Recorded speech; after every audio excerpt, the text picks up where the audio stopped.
Assalamualaikum warahmatullahi wabarakatuh. Nama saya Hesti Nurwendiasi.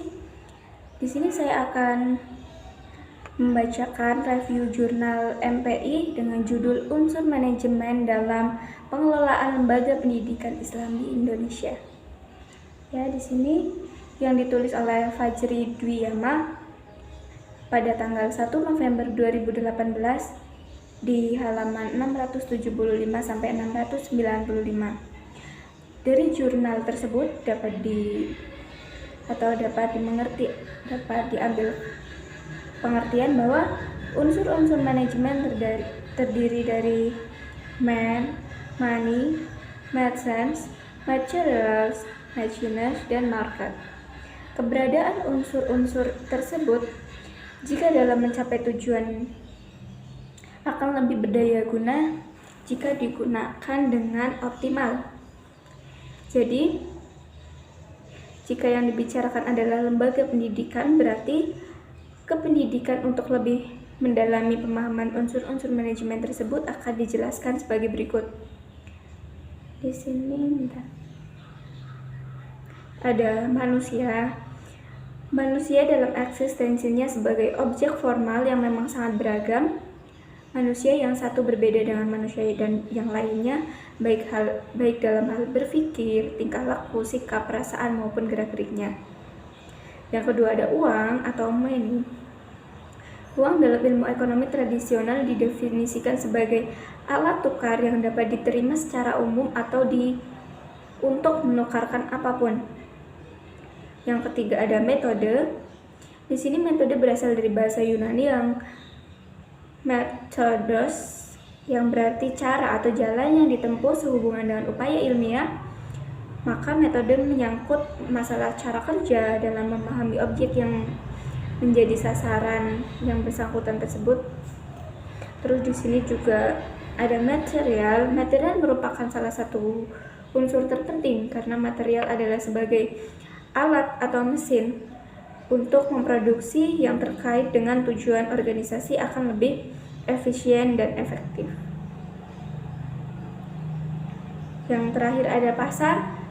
Pasar adalah salah satu dari berbagai sistem atau institusi prosedur atau hubungan sosial dalam suatu infrastruktur dalam usaha menjual barang dan tenaga kerja untuk orang-orang dengan imbalan uang.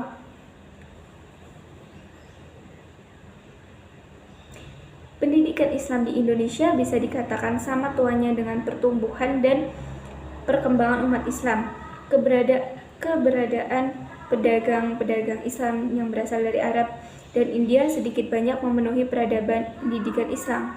Namun dalam perkembangan, lembaga pendidikan Islam bukanlah tidak menuai hambatan, jadi juga banyak mengalami hambatan yang mengakibatkan dualisme idealisme dikelola swasta kurang mampu bersaing dengan lembaga pendidikan umum negeri yang dikelola oleh pemerintah.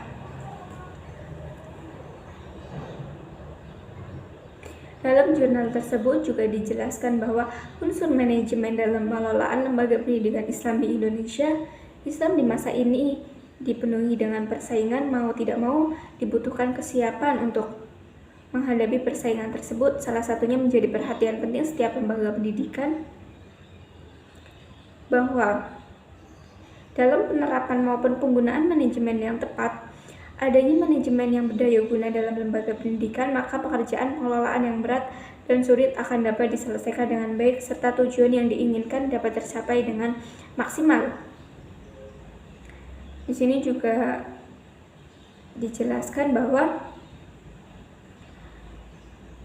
dari kesimpulan jurnal tersebut dijelaskan bahwa dapat disimpulkan bahwa berdasarkan uraian di atas mengenai pengelolaan lembaga pendidikan Islam di Indonesia serta unsur-unsur manajemen yang dapat digunakan untuk pengembangan lembaga pendidikan tersebut, dapat disimpulkan bahwa secara umum tantangan dan beban persaingan yang dihadapi lembaga pendidikan Islam menjadi sangat kompleks daripada sebelumnya.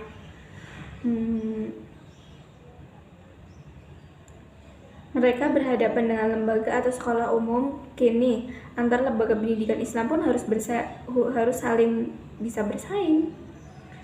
Karena kini arus globalisasi, demokrasi, dan liberalisasi semakin mengalami persaingan yang sangat sengit gitu. Tiga hal tersebut membuat pendidikan Islam berada di persimpangan atau antara mempertahankan tradisi lama atau mengadopsi perkembangan dari tradisi baru, di mana harus menyeimbangkan keduanya agar lembaga pendidikan Islam tersebut dapat berjalan dengan baik. Lembaga pendidikan Islam itu harus tampil sebagai pendidikan yang terdepan dalam persaingan tersebut. Jadi salah satu cara yang dapat digunakan untuk mencapai tujuan tersebut adalah mengikuti perkembangan zaman yang emang udah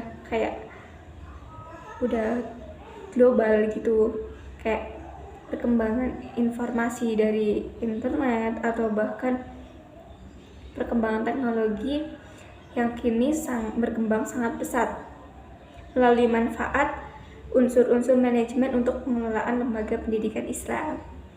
Jadi pengelolaan lembaga pendidikan Islam harus fokus kepada manajemen sumber daya manusia, manajemen keuangan produksi jasa, dan pemasaran. Hal-hal tersebut merupakan pengembangan dari unsur-unsur manajemen untuk pengelolaan lembaga pendidikan Islam yang lebih baik, lebih maju, dan memiliki daya saing tinggi. Sekian penjelasan dari saya tentang review dari jurnal yang berjudul Unsur Manajemen Pengelolaan Lembaga Pendidikan Islam di Indonesia yang ditulis oleh Fajri Duyama. Semoga bermanfaat, kurang lebihnya mohon maaf. Wassalamualaikum warahmatullahi wabarakatuh.